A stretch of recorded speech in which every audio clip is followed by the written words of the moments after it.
Hello, everybody. Welcome to Monday Night Therapy, live with John and Todd.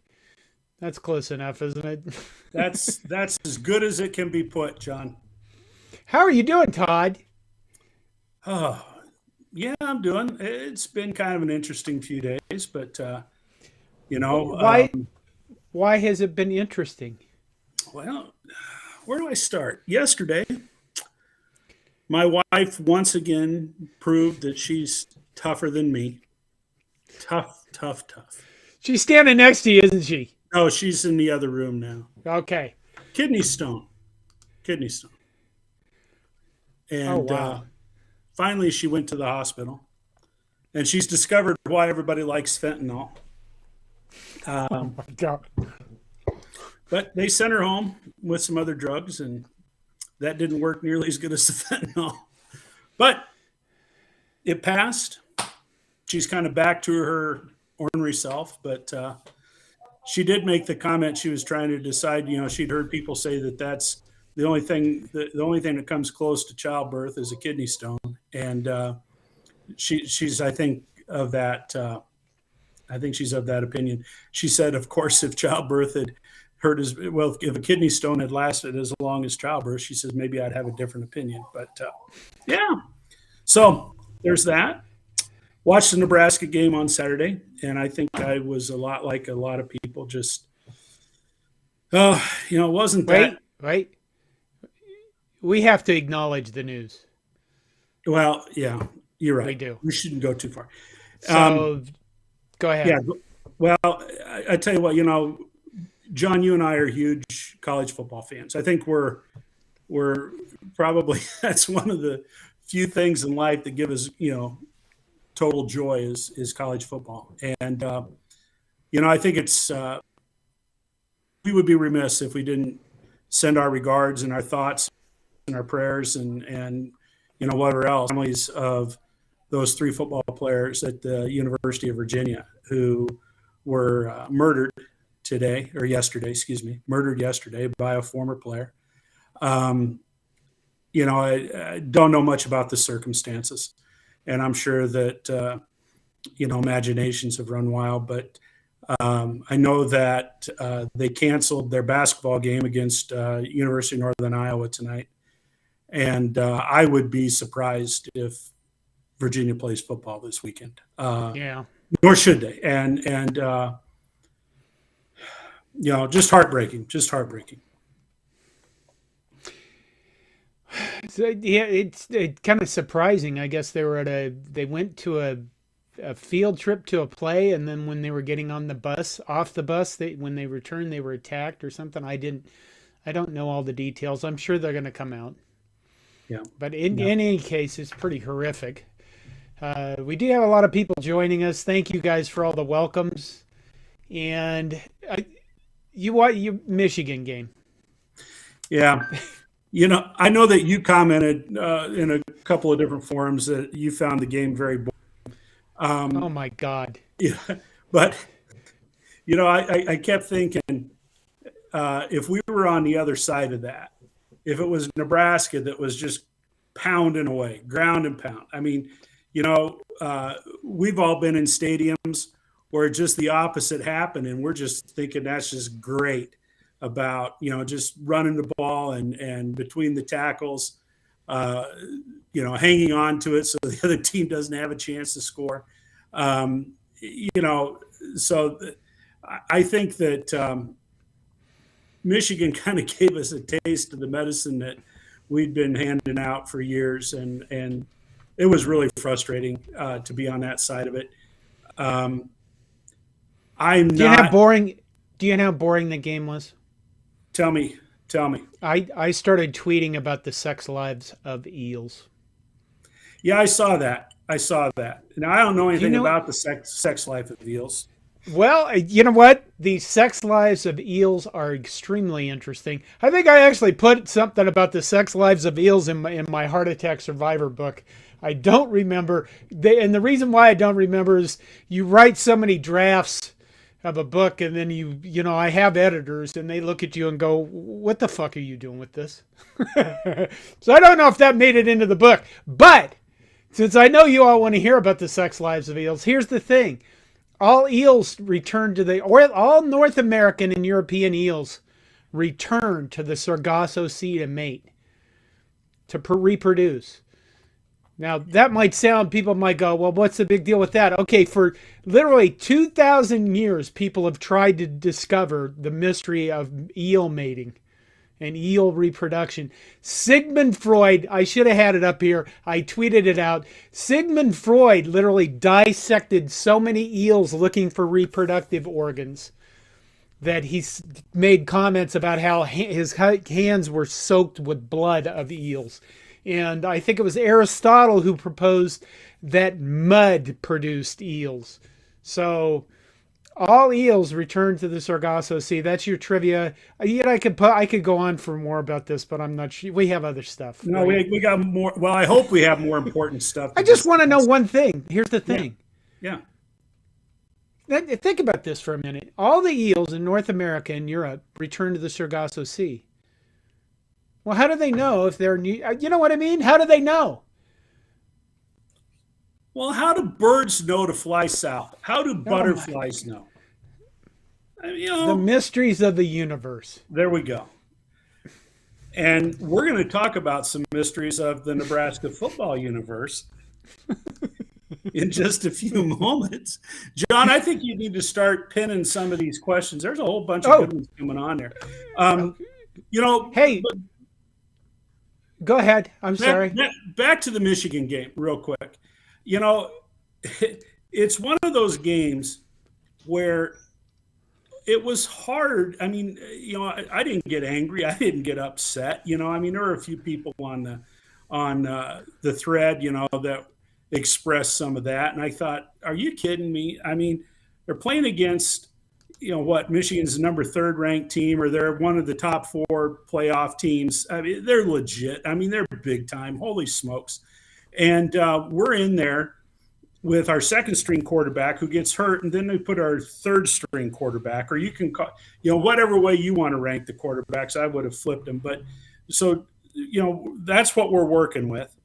And then while everybody, at least on the thread I was following, is just crucifying Whipple, he gets smoked on the sidelines, and so Mickey Joseph calls plays for a little bit in the second half until they could get Whipple up to the press box so that he can call plays.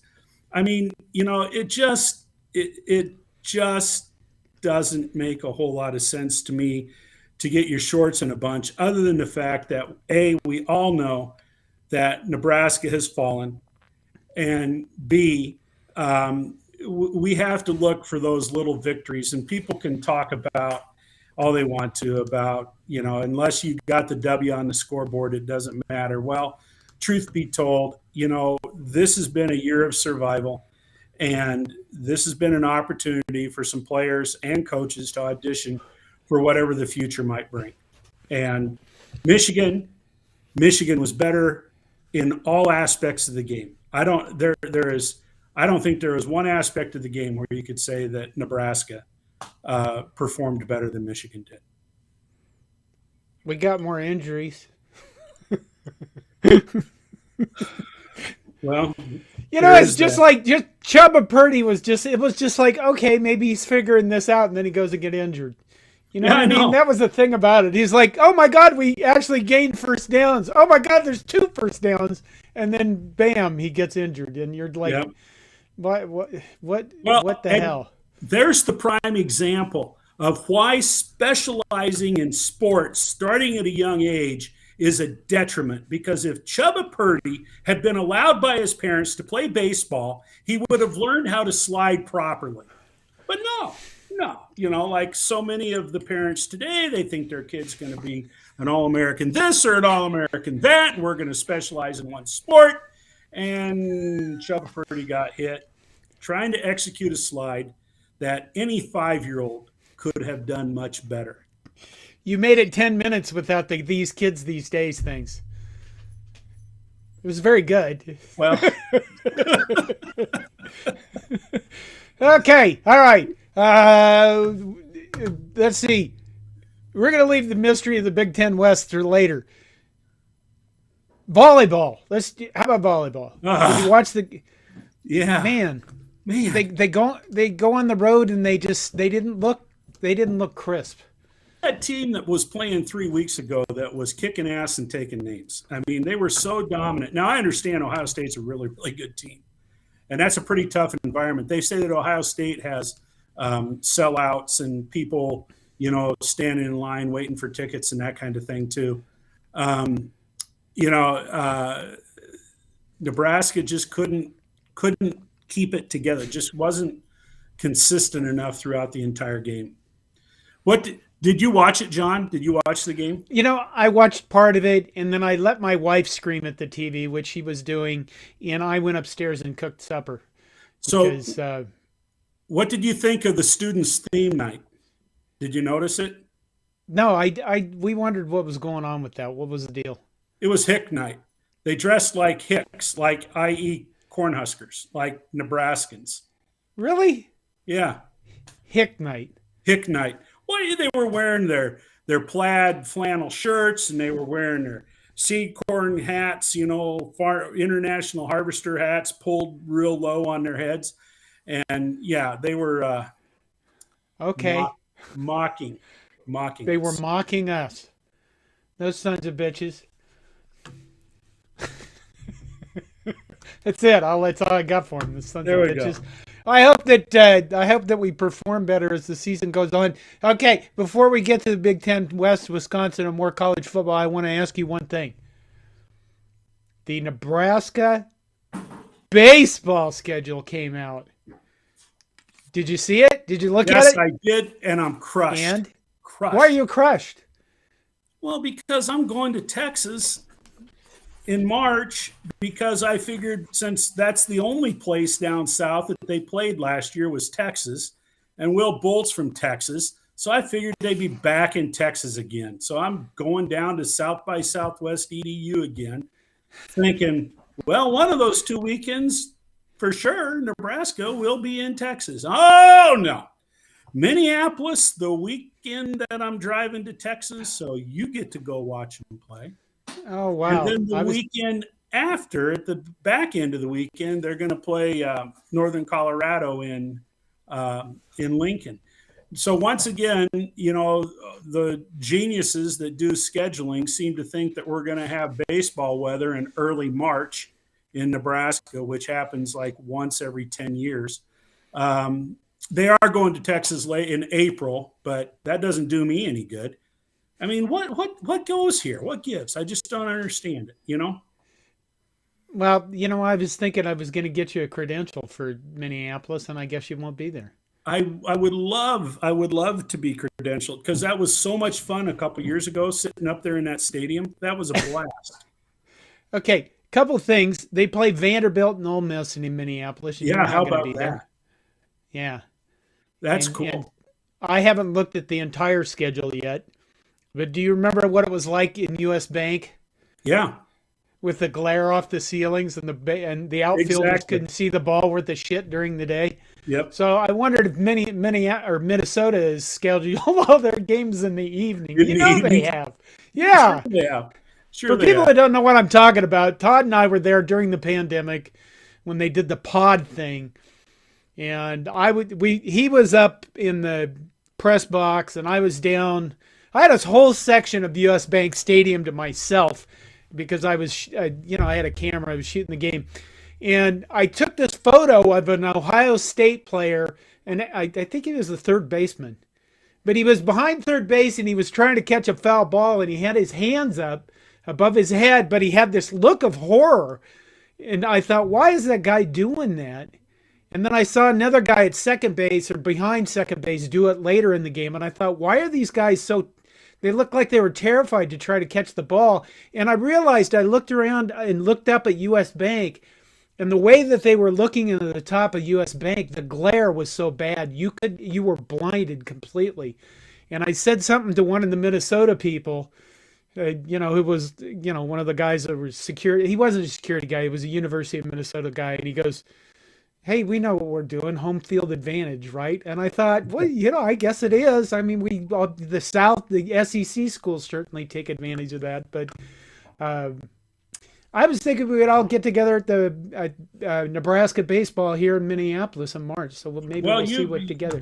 you just as well do that, John. I'll be on my way to Texas, and I've got to get more creative. Last year it was easy because Nebraska was playing down there, so I'm starting to plot my trip down. I'll find some baseball games to go to on the way down there. Just won't Hey, be there's Aaron. Aaron says I may try to get to the Minneapolis game. Yeah, you need to get up here. Okay, should we take some? I have 5 pinned messages before they go. Let's do that. But hey, I'm kind of running or looking at some of the comments that they're rolling. Hey, folks, John and I are about as political as they get. I mean, we can cuss and debate and argue and punch each other because we're on opposite sides of the aisle. But let's leave it. Let's keep it out of here tonight, please. Yeah, that's true. I don't. It's just I don't know. You go down the rabbit hole and then you're going straight to hell. Anyway, okay. I had something.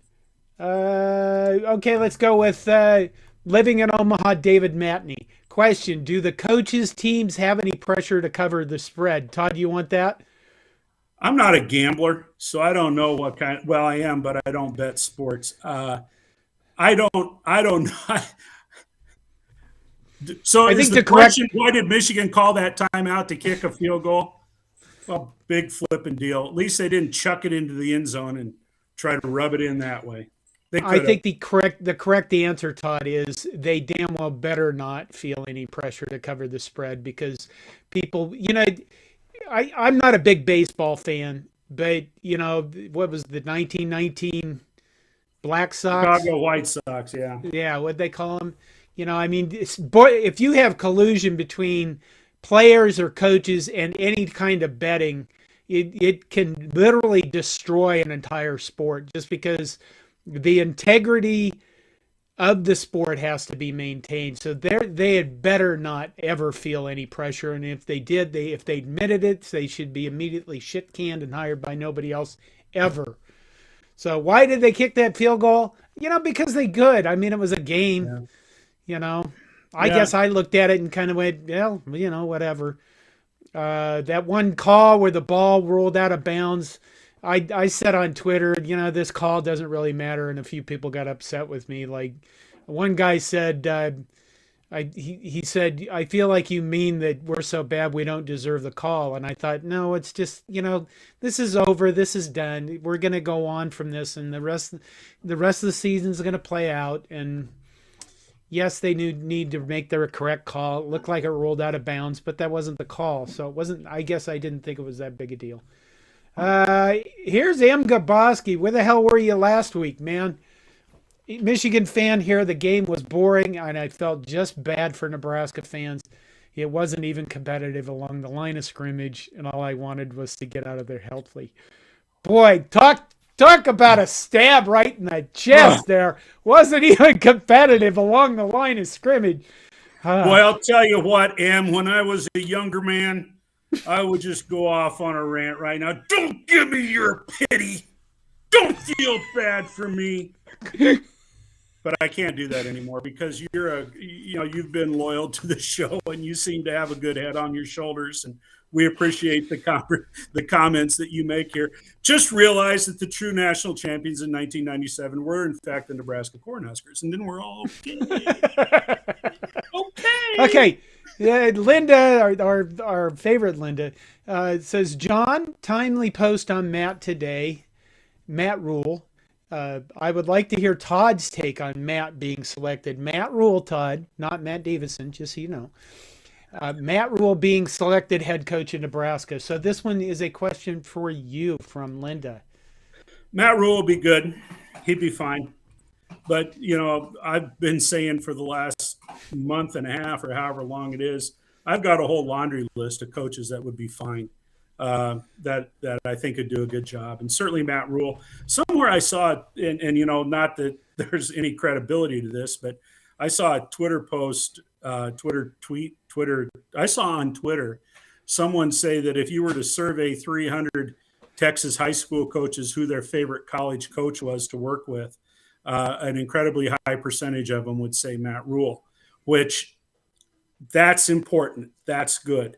And, if Matt Rule can open some doors in Texas a little bit, but more importantly, Matt Rule's, if he's that kind of guy, he's going to connect with Nebraska coaches as well.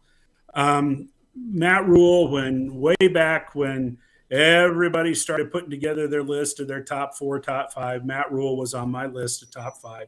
I think he would do an excellent job at Nebraska if, in fact, he's the one that's hired.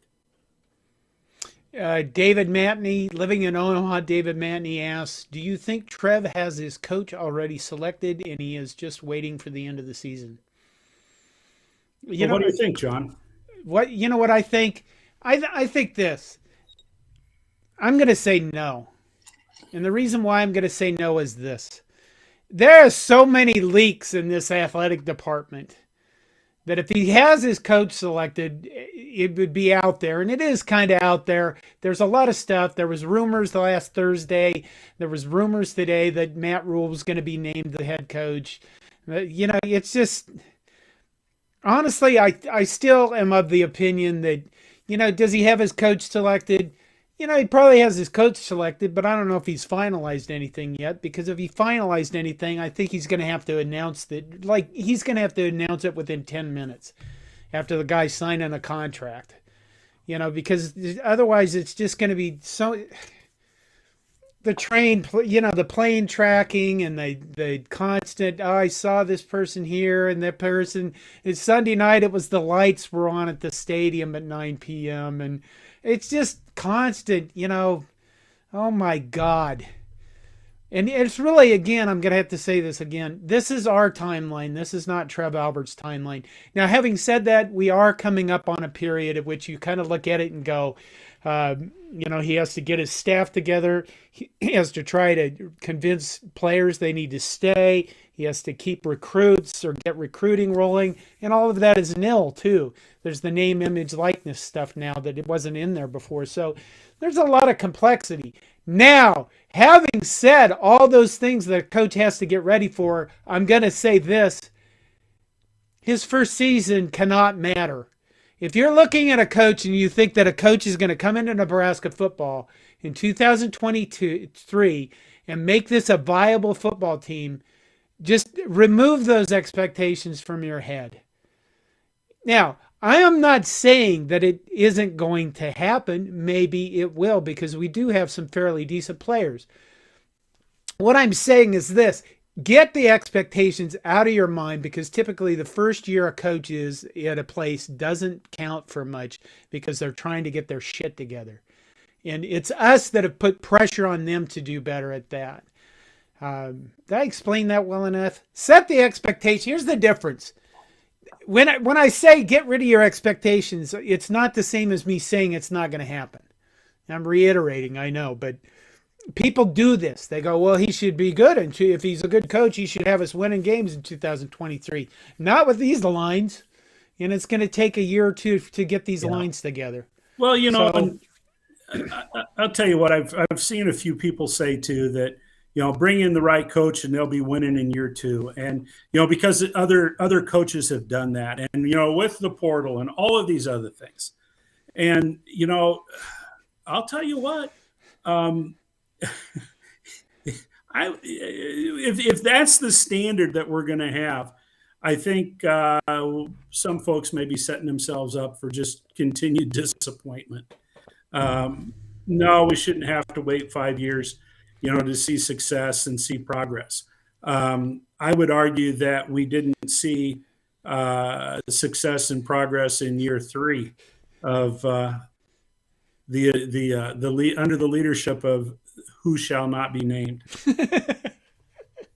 We have 2 of those now. God, I guess we do. Yeah, we do. Okay, look, it's a segue question. 13-point home dog at 13 home underdog next weekend to Wisconsin. Okay. Why do you think that? Why do you think that is? I mean, we've been double-digit underdogs, Todd. Because nobody has a clue whether or not Casey Thompson's going to be healthy. Yeah. It's pretty doggone obvious that We are not going to play offensive football that's going to succeed with Chubba Purdy and or Logan Smothers as the quarterback. And is it because they don't have the skills? Is it because Mark Whipple's a stubborn son of a bitch? We will not light the scoreboard up unless Casey Thompson is playing. I did a Wisconsin podcast today. Yeah, with the Bucky's fifth quarter guys. You usually get along with those guys okay. Yeah, and I was really, quite frankly, I was vindictive against our former coach, and I because I wanted them to know why he was fired. But they asked, what do you think's going on? And I pointed out that without Casey Thompson, we're not going to have an offense. I think if Casey Thompson plays, that we can beat Wisconsin, because Wisconsin has their own issues. Graham Mertz was supposed to be their savior quarterback, and he plays really well at times, but then sometimes he turns into a turnover machine, and sometimes their offense doesn't play worth a crap either. So I think it'll be interesting. I think our defense can hold them in check, because I don't think they have any massive star, you know what I mean? They don't have anybody go, oh my God, that guy. But the defense can't do that if they go 3 and out, and the 3 and out is in 45 seconds. You know what I mean? Well, John, here's a crazy stat that I came across, and my numbers could very easily be off, but I'm going to go with it. So Nebraska had like 146 or 149 yards of total offense against Michigan, and they got beat by 30-plus points. Iowa had the same number of yards, 146 or 149 yards of total offense against Wisconsin, and they won. And what are you rubbing it in? What are you doing? I'm saying that we're going to have more yards and a better offensive performance against Wisconsin than Iowa. Well, you know what? Maybe Matt or Graham Hertz will throw some balls our way. Maybe we'll block a punt, because the Wisconsin guy brought up their special teams and how much they've struggled on special teams. We're going to talk ourselves into a win, Todd. Well, I'm always optimistic. I'm not making any damn predictions because I hate doing that. But can Nebraska win against Wisconsin Saturday? Yes, they can, and they can win against Iowa the following Friday. They can win both of those games. Now, things have to go the right way for that to happen, but, Okay, let's see. Do you know anything else about Wisconsin football? Well, somebody tells me that the running back signed, sealed, and delivered to Michigan next year. Braylon, whatever his name is. Braylon Johnson, is it? No, Braylon. Braylon, I know you're talking. Yeah. God, I'm still stuck with Jalen Berger, and he left last year. I had a guy. Ralph Davis says stop their run game, beat Wisconsin. I think that's true. That is true. If our defense can just focus on stopping the run, maybe we can get Graham Mertz. But one consistent thing of Nebraska football since back when Bo Pelini was the head coach is the inability to stop Wisconsin's running game. It's a new year. A new year. Yeah. Braylon Allen. Okay. Braylon Allen. There you go. My God. Who the hell's Braylon Edwards anyway? I don't know. It was just two names stuck together.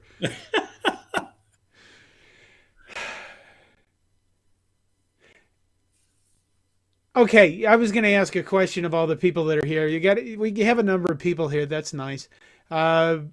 Big Ten West, Todd. The Big Ten West. Yes. is a few weeks ago this was still stuck here.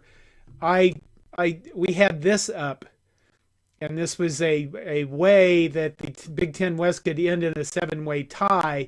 And now, if you look at the Big Ten West standings, which I'm going to do because I can't remember this stuff, Illinois, Iowa, Purdue, and Minnesota are all tied at the top of the Big Ten West at 4 and 3, Wisconsin's 3-4, Nebraska 2-5, and Northwestern, God bless them, at 1-6 with their one win, coming not on this continent. But what do we know about the Big Ten West? You sort this out because you're smart. Well, what I know is that there are 4 teams tied at the top of the Big Ten West, all with a record of 4-3: Purdue, Illinois, Iowa, and Minnesota. And you and I, before we came on the air, we were sitting there trying to figure out who beat who. And for the life of me, I can't tell you which one's got the leg up on anybody else. Now, granted, there's still 2 weeks to play.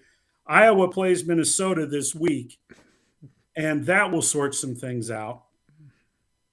Kirk Ferentz has not lost to PJ Fleck. Did you see Kirk Ferentz was crying at the press conference this week? No, why? He got all emotional because over the win and the fact that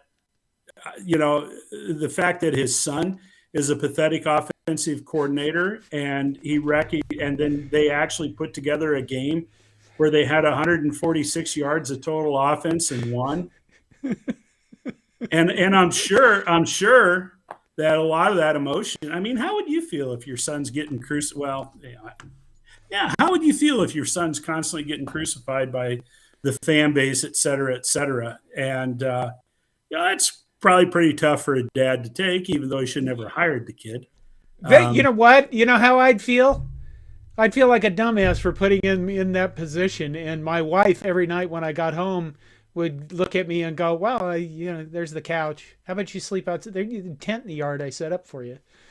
I think that's what would happen in this household.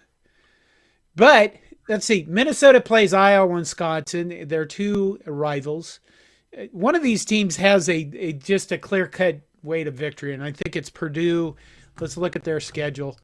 Purdue, I think, plays Rutgers and Purdue has Northwestern and Indiana left. Well, but if Iowa wins out, they've got the tiebreaker over Purdue. They do. But, I mean, come on. Iowa winning out is – I'm clicking a lot. Iowa has Minnesota and Nebraska. Okay, and that vaunted Nebraska with Casey Thompson. Let's just say it. Nebraska with Casey Thompson. We're going to kick the shit out of them if we have Casey Thompson. Okay, whatever. We'll just move on. Anyway, it's a big mess in the Big Ten West.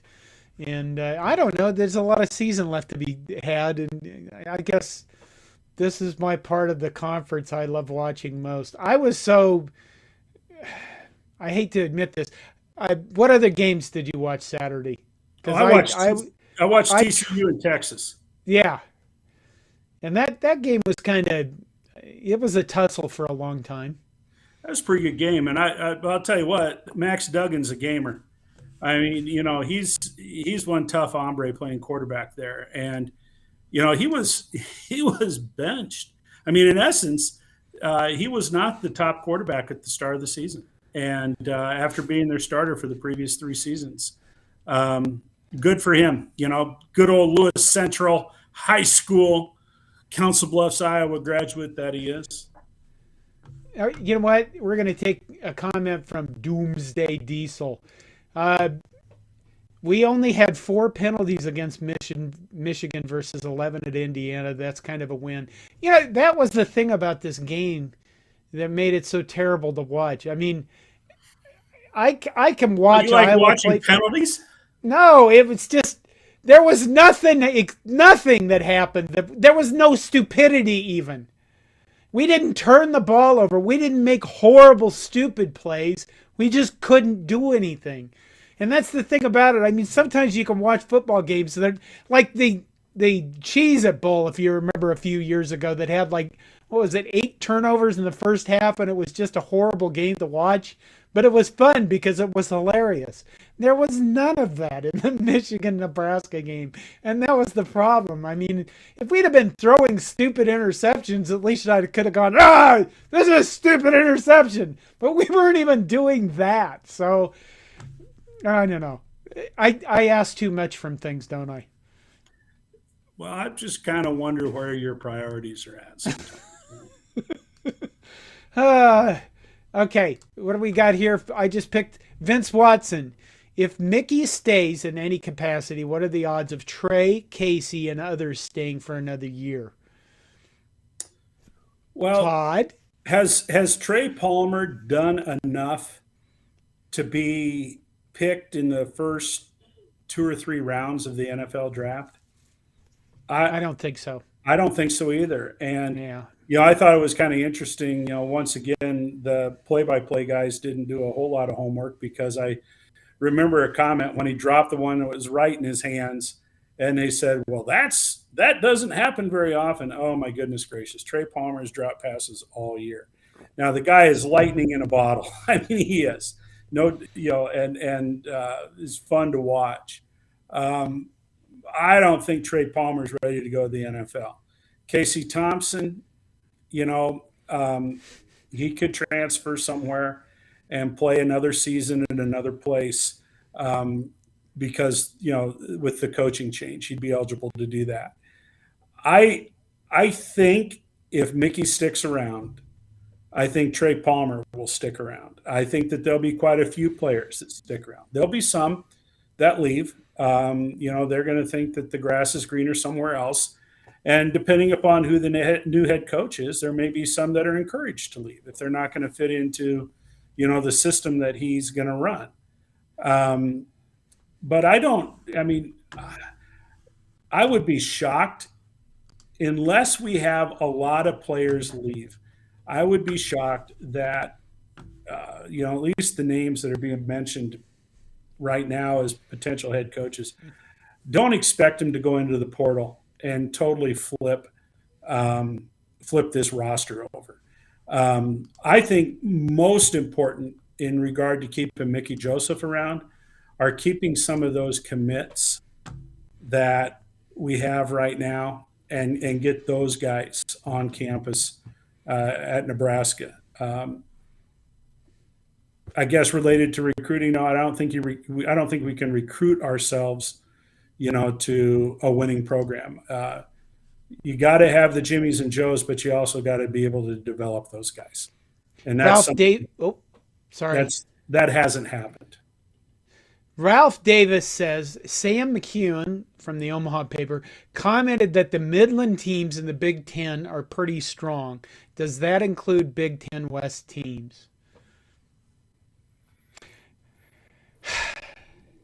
You know what? I'd take Illinois. I would take Illinois and put them up against, quite frankly, the middle teams from most of the other conferences. And I think that they would fare well. I really do. I think your SEC, you've got Georgia, Alabama, Tennessee. I think they're top heavy a lot. But I think Illinois, Auburn, I don't know. Why wouldn't you think Illinois could possibly win that game? Purdue, I think Purdue against a lot of the other conferences, a lot of teams in those conferences would probably be a fairly good game. Minnesota, let's face it, Wisconsin, Nebraska, and Northwestern are really they're just lost. I mean, two of those teams have already fired their coach, and I don't know what Pat Fitzgerald's going to do to get his mojo back, but I'd say, Iowa, God only knows what Iowa would do to anybody. Because, even without an offense, their defense still makes enough plays to make everything interesting all the time. See, that's where I'm kind of thinking right now. Just take a step back to the Big Ten championship game, whether it's Michigan or Ohio State, whichever one wins the East. If Iowa wins the West, it's not going to be a blowout. They're not going to with that defense that Iowa has. It's going to be an ugly game. Well, look, here's the next thing. MK says it will be Iowa sacrificed in the Big Ten championship game. I am at peace with this. What was the last time Iowa was won the division? They had scored 3 points against Ohio State, was it? That was last year. Yeah, it was, wasn't it? It was a sad game, Todd. Not much has changed. All right, Blade Cole, all the way from Japan, comes to us with, gentlemen, do you think players attend Nebraska with the hopes of being drafted in the NFL? Of course they do. Yeah. I think that what you do when you attend any place is you want to get on the field and be able to showcase your abilities.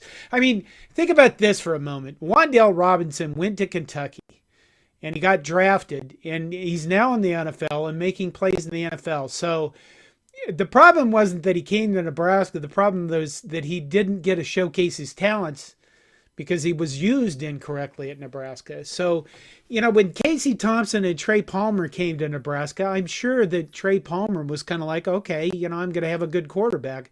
I'm one that can get me the ball. And, I just think that there's, Bryce Benhart, who we abuse constantly, was a 4-star out of high school. That guy probably came into college and thought, okay, I'm going to try to do the best I can to make the NFL. And it just hasn't worked out that way. So, yeah, I think if you're in the right position, yeah, definitely you would go to Nebraska to make it into the NFL. It hasn't worked out as well as it should have lately, certainly. But I don't know. What do you think, Todd? No, I think there are still guys that come to Nebraska with the dream of playing in the NFL. Quite honestly, I think anybody that's a Division I recruit has at least some desire, some dream of playing in the league. I don't think you move on to the top level of college football without harboring at least some desire to play at the next level. M. Gaboski, our Michigan guy, says, I want to play Purdue in the Big Ten championship game. We haven't played them since 2017. Well, your chances are pretty good. Yeah. I mean, I think Purdue is probably, I think, performed a little bit better than I thought they would. But that would be interesting. Okay. We're kind of running out of topics, Todd, and we still have 20 minutes left. So should we just talk about coaches? Well, we could talk about coaches. We have almost 90 people listening, and here's what I want you guys to do. Matt Rule. Okay? The rumors are, they're strong rumors, that Matt Rule is going to be our next head coach. I want to see from your comments what you think of Matt Rule as Nebraska's head coach. Because when I posted, here's the thing. A few weeks ago, we did the list of coaches that I should make videos about, and I think I've gotten through 4 or 5 of them. Matt Rule was on that list. I did that, and I was surprised at the number of people on YouTube that are very negative toward Matt Rule. Well, the first 3 comments here are very negative about Matt Rule. Wow. What, John, you also have made the comment a number of times that not everyone's going to be happy with whoever Nebraska picks. But I just think there's going to be a lot of unhappy people. Okay, could you guys, how about Levante David? That's for the greatest Nebraska NFL player. You missed the question. Oh, okay. Matt Hansen says, I can't wait until this coaching search is over. It is grueling. God, it is. It is, because we're all insane and we let the rumors and everything drive us to. I know Husk Guys is on Twitter. He's has a big account, and he said that this needs to be announced because his work productivity is hurting. And I kind of get that, because people just keep sitting and going, okay, are they announcing? The lights were on at Memorial Stadium at 9 p.m. on Sunday night. So I want to know, okay, some of you guys commented no on Matt Rule. Why not? Is it that he looks like an Ewok? Because one of the, okay, Chris Tussing says Matt Rule is about as good as you could do regarding, and has had success, a big coaching name, and who meets that criteria and doesn't have any super big baggage like Urban Meyer. And that is the truth. I guess Tyler Austin says Matt Rule is mediocre, but the best we're going to get right now. Todd, why do these people think Matt Rule is mediocre? I don't know. Tyler, could you explain why you think he's mediocre? Because he didn't succeed with the Carolina Panthers. Now, you know what? I do not believe in the occult, but apparently I have a giant white foam finger over my shoulder. I don't know what that means. What are you talking about? Right up here under my over this shoulder, right? See? What the hell? Okay. Shay Blatarski says, I have a college friend who used to cover the Panthers, and he says no on Matt Rule. Okay, there was something that I did put in the video, and it was that the thing that did disturb me about Matt Rule was how he brought Cam Newton into the Panthers, and then he signed him, and then he let him go again, and then he brought him back again. And then he gave, who was it? Somebody he gave $63 million to be the quarterback. His roster management has been questionable at best at the Carolina Panthers. My son also said that his play calling has been a complete mess. But then when I looked up, I tried to look at our Carolina Panthers site and get some ideas. They said he doesn't call the plays for the Carolina. Oh, I know what the other thing is in the time that he was at Carolina, he went through 3 different offensive coordinators, which I guess if you're looking for the right mix, I don't know. So M. Gaboski says Nick Saban failed at the Dolphins, which he did miserably. That was terrible. I guess if we hire Matt Rule, I think I'm not going to be horribly disappointed in it. I guess it's a wait and see thing for me. I think what's going to be important with it is he's an Ewok. And what did the Ewoks do to be successful, Todd?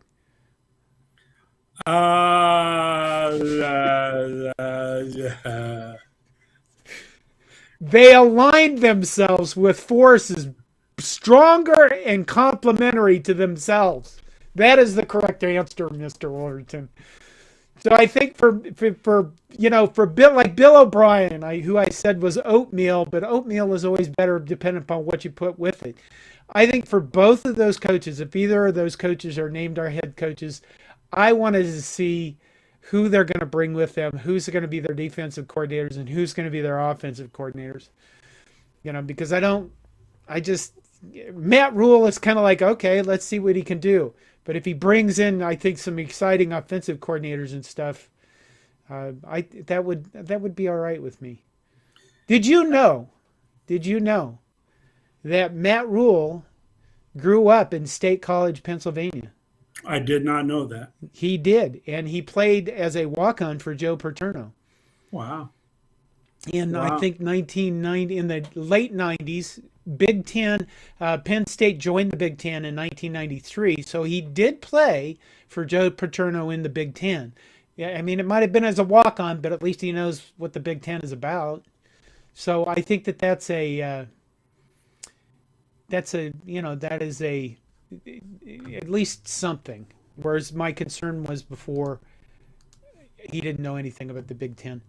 Jeff Kersbergen says, if you fire Frost early in the season and Rule is the best you can get, then that is the end of Albert's career at Nebraska. Do you think that's the case, Todd? Well, if Matt Rule doesn't succeed, yes. I mean, Trev Alberts is making, as some people would say, the most important hire in the history of Nebraska football.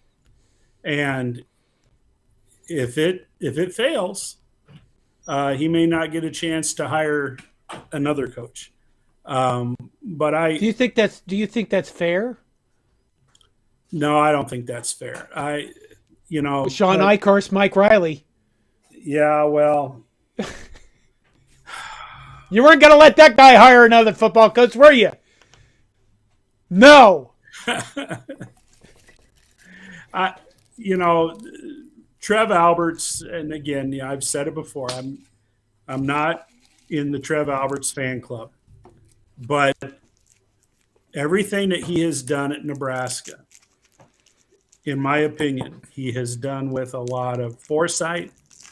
I think he's the right person for the job at Nebraska right now. Um, Folks, he hasn't been sitting, behind his desk, since he fired Scott Frost. He has, I guarantee you, he's been out and about. He's talked to a lot of people. I think he's going to make a very informed choice as far as who the next coach is. Sure, there might be some coaches out there that have a lot of flash, draw a lot of attention to themselves. Deion Sanders, might be one. Urban Meyer would be another. Those kinds of guys. But you simply have to ask yourself: is that the kind of coach that is best for Nebraska? And I think Trev Alberts has got a pretty good handle on what Nebraska is. I'm not sitting here saying that Nebraska is that same entity as it was back in the 70s and the 80s and the 90s. No, it's not. And I don't think that you have to cater to, the people older than you and me. They're not going to be buying season tickets for many more years. Okay. Well, that's pretty blunt. So I'm just going to have, I said this at the outset. I'm going to trust that Trev Alberts is going to hire the right coach for Nebraska. When you talk about the fact that if he hires the wrong coach, his career is over at Nebraska, I mean, you might as well say that he's an NFL GM, because that's pretty much how the NFL works. And I guess you look at an athletic department and there's so much more to running an entire athletic department with 22 sports. I know that a lot of people don't acknowledge the other 21 sports at Nebraska, but they're still there. They're still important. I mean, come on, either be a Husker or don't be a Husker, for God's sakes. All right, back to some comments. We're going to go with David Matney again. Do you think Scott Frost's coaching career is over for good? Is there any way his career can be rehabilitated? His career as a coach is not over. If he wants to continue to coach, he'll coach. Scott Frost can coach. He's just not a head coach at the University of Nebraska. His name's being mentioned right now as one of the top candidates at the University of South Florida. He can be an offensive coordinator in a lot of places. What, in my opinion, and nobody asked this, but I think Scott Frost needs to stay away from coaching for a year. I think Scott Frost needs to work on Scott Frost. Yeah. I think he needs to work on being better in all aspects of his life.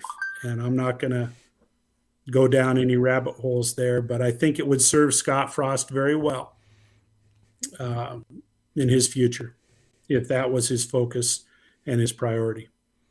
My God, that was so diplomatic. It was like you've had years of having to talk to parents or something and be a decent human being and not stomp on people's heads. Yeah. I'll leave Todd's answer. Todd is correct in what he's saying. We'll just go on from here. Okay, Owen Walker, I think it is. My opinion is that it's been a kind of a down year for available head coaches. Do you think that's true, Todd? I think there's some good coaches out there. Part of it, I think, is, well, in my business, there was always a comment was, when you bring in speakers and trainers and all those kinds of stuff, you gotta look outside of 50 miles. You got to go further than 50 miles away, because anybody that lives closer than 50 miles, they're not an expert. And the further away you bring somebody in, the more of an expert they are. So I think Lance Lee, honestly, and no one's asked this. I think somebody asked early on, John, who would your dream pick for the job be? I saw that. Oh, you did? Yeah, I honestly think if of who's kind of out there and who's reasonable, I almost think Lance Leopold would be the guy I would go with. And I've said, yeah, I could live with Lane Kiffin. I think it'd be kind of exciting to have Lane Kiffin be the coach. But man, I think Lance Leopold's got a lot going on, and I would be very happy if he was the head coach at Nebraska. I think that the whole thing for available head coaches is entirely correlated to the fact that we've had 6 months, 600,000 days to review, and there's been 8 million articles written about every freaking coach out there. And we literally have covered this stuff over and over and over. I mean, can you imagine if we would have fired a guy and then in 9 days we hired a new coach? We then had only 9 days to complain about every one of these coaches. So the other thing is there's no such, we've already been burned by, there was this idea of a surefire hot coach that was going to turn the program around and nobody else could do it. So everybody's gun shy with that too. So I don't know if there's, beyond the guys that are at the top of the charts right now and the programs they lead, everybody else has warts.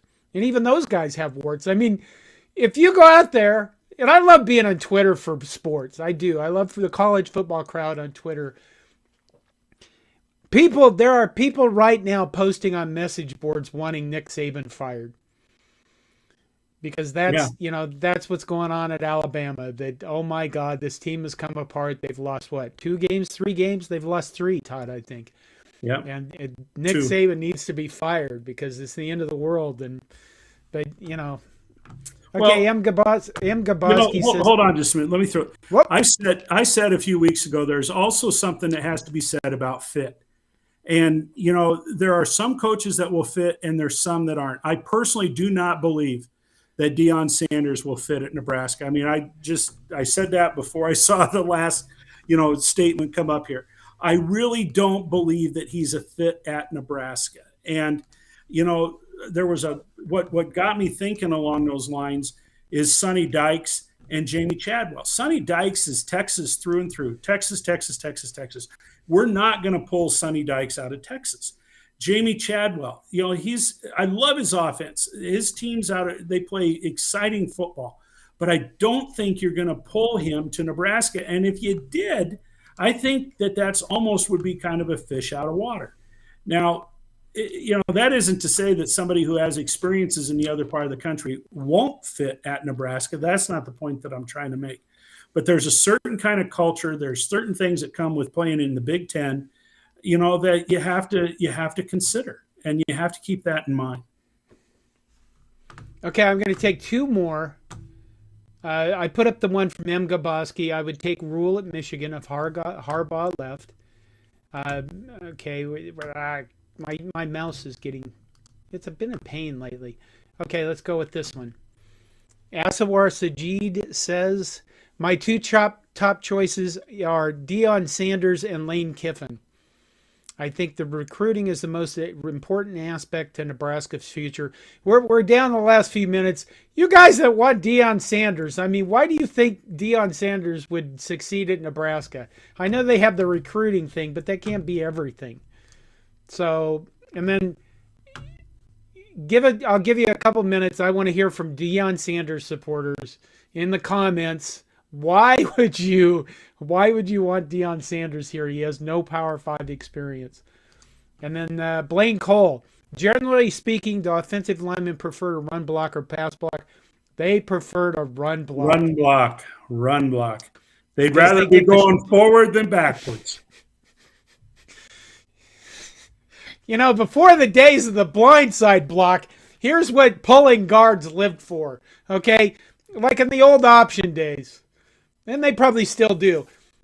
You pulled out of your position as a guard, and what you do is you're running down the line. Normally, the defensive end is the first guy that steps over. You're not looking for the defensive end. You're normally, in a lot of plays, you're looking for the linebacker, and he's going to meet you at the end of the line. And you know also that your linebacker, the linebacker, is not looking at you coming to block him. He's looking in the backfield at the quarterback and the running back. So that by the time you reach him, you're running hopefully full speed with a full bing, and you just explode all over him and crush him into the ground.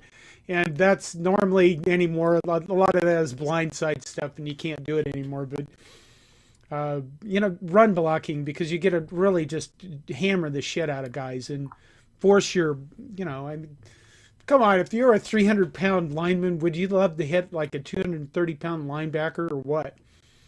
And just maul him into the ground? All right. What else do we got?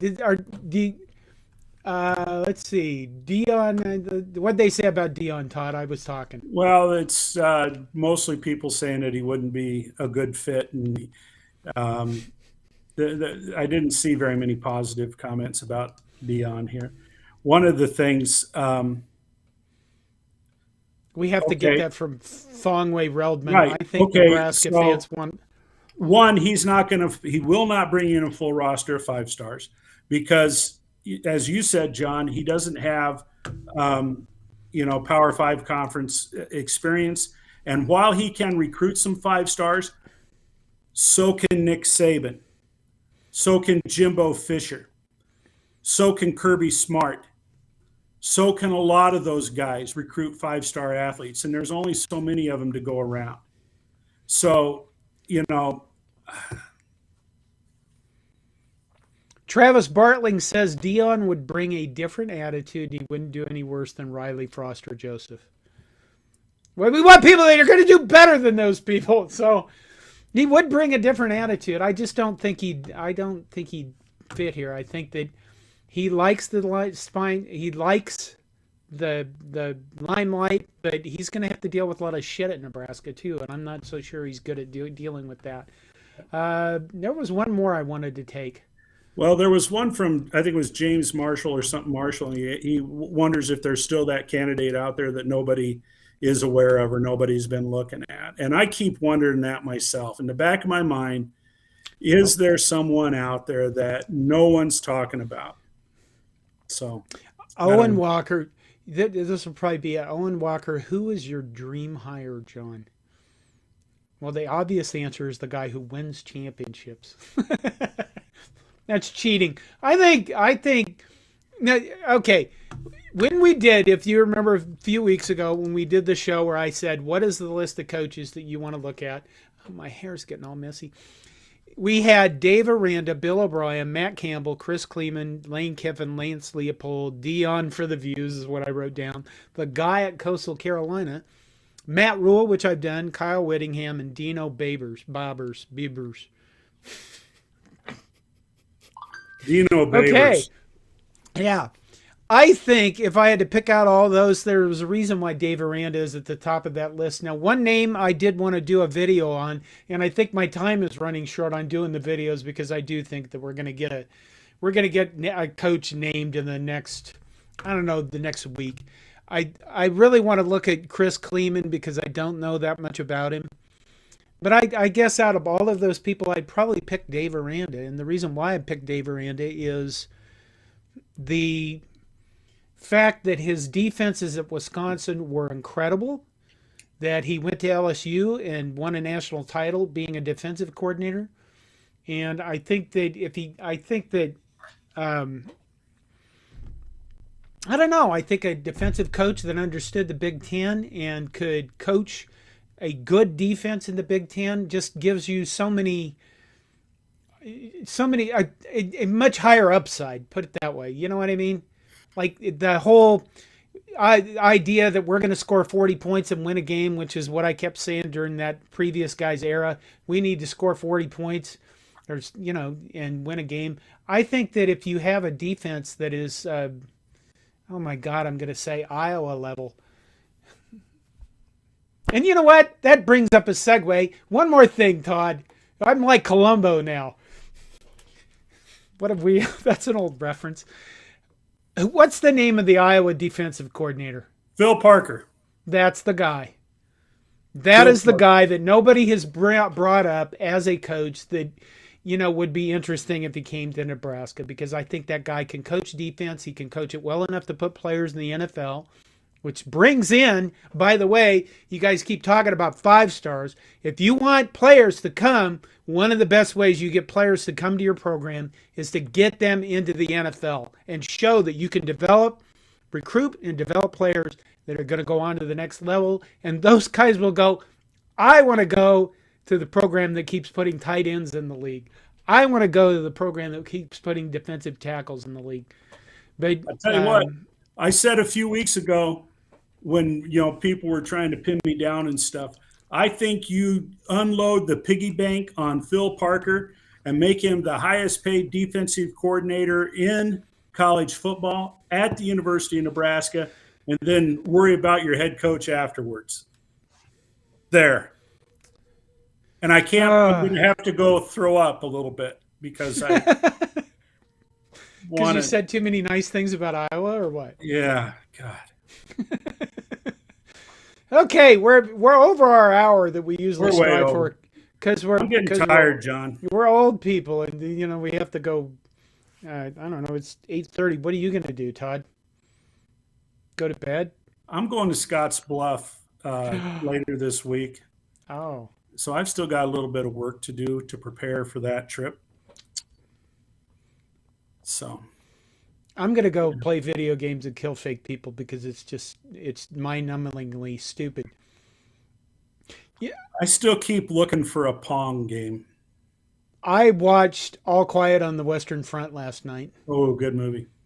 It was very good. It bothered me. Yeah. They changed the ending. That bothered me a little, but it is an excellent movie. My family is like, why are you watching a sad, depressing movie? It's kind of like, it was one of the best movies ever made in the history of film. 1929, 1930. What's interesting about that movie, the original, is, keep this in mind, those guys had no idea of what was coming.